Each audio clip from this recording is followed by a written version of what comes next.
Hi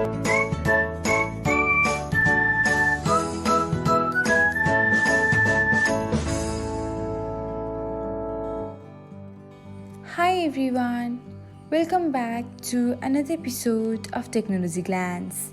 In this video, I'm going to guide you through how you can disable the Shake to Report feature on Facebook. So, let's get started.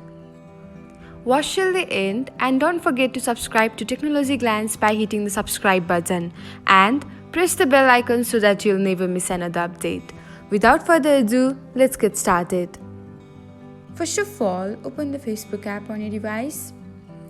Please log into your account if you haven't already. Next, select the menu and then scroll until you can find Report a Problem option.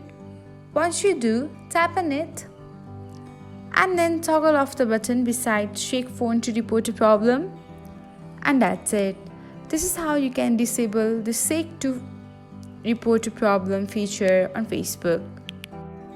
Thanks for watching. If you found this guide helpful, we will love it if you hit the thumbs up button below. We upload great new tech tutorials like this one every day. So, don't forget to subscribe to our channel and hit the bell icon to get an update as soon as we post a video.